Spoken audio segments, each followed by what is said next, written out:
દેવગઢ બારિયા તાલુકામાં ખાતરની અછત સર્જાતા જગતના તાત એવા ખેડૂતની હાલત કફોડી બની છે. ખાતર મેળવવા માટે ખેડૂતો વહેલી સવારથી જ એગ્રો સેન્ટરની બહાર લાંબી લાઈનોમાં ઊભા રહેવા મજબૂર બન્યા છે. પરંતુ ખેડૂતોની લાઈન પૂરી થાય તે પહેલા જ ખાતરનો જથ્થો ખૂટી જતા ખેડૂતોને ધરમના ધક્કા ખાવાનો વારો આવ્યો છે. ખાસ કરીને વાત કરીએ તો ખેતી બચાવવા કેટલાક વિદ્યાર્થીઓ પણ ભણવાનું છોડીને ખાતરની લાઇનમાં ઊભા રહેવા મજબૂર બન્યા છે. બીજી તરફ સરકારી ગોડાઉનમાં સમયસર ખાતરનો જથ્થો કેમ નથી પહોંચતો અને જો સરકારી વ્યવસ્થામાં ખાતરની અછત છે તો કાળા બજારિયાઓ પાસે ખાતરનો જથ્થો ક્યાંથી આવે છે એ પણ એક મોટો સવાલ છે. અને આવા તો અનેક સવાલો ઉઠી રહ્યા છે.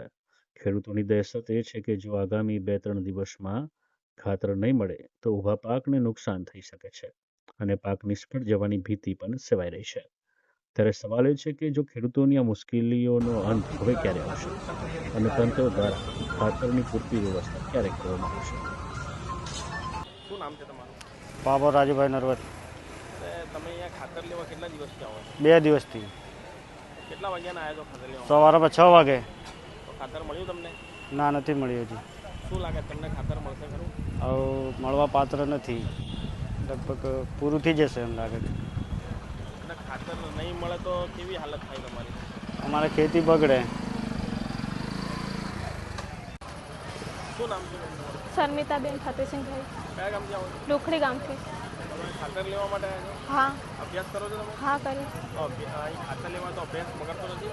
અભ્યાસે બગડે છે અને ખાતર ના લેવાય ઘેર તો પાકનું નુકસાન થઈ શકે છે. ખાતર ના મળે તો પાક નિષ્ફળ જાય હોય. હા. તો તમારા પરિવારજનો કોઈ છે નહીં ખાતર લેવા આવ્યા? એ બીજી બાજુ શોધ કરે છે ને.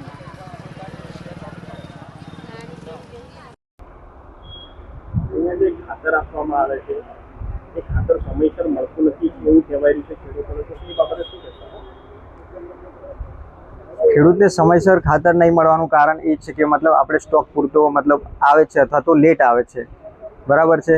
તો અત્યારે અમારો એ જ પ્રયત્ન છે કે દરેક ખેડૂતને મતલબ સરળતાથી ખાતર મળી રહે. હવે મતલબ આપણે POS સિસ્ટમ મારફતે દરેક ખેડૂતને એક આધાર કાર્ડ દીઠ એક થેલી આપવાનો નિર્ણય કરેલો છે. વહેલી સવારે 6 વાગ્યાથી ખેડૂતો આવે છે અને સાંજે 4-5 વાગ્યા સુધી બેસી રહે છે અને ખાતર ખલાસ થઈ જાય છે એવું કહેવામાં આવે છે. એ બાબતે શું કહેશો?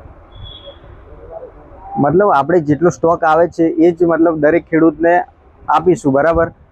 ઘણીવાર કેવું થાય છે કે ભાઈ ખેડૂતોની સંખ્યા વધી જાય છે, તેથી મતલબ ખેડૂતોને મળતું નથી. પણ અત્યારે આપણી જોડે સ્ટોક પૂરતો છે, તમે જોઈ શકો છો. એટલે આપણો પ્રયત્ન એ જ રહેશે કે દરેક ખેડૂતને ખાતર સરળતાથી મળી રહે. ગવર્મેન્ટ ગોડાઉન હોવા છતાં પણ અહીંયા ખાતર સમયસર નથી આવતું, એનું કારણ? લાસ્ટ ટાઈમ મતલબ આપણે 1/4 પછી અહીંયાથી મતલબ આપણે 2800 બેગનું વિતરણ કરેલું છે.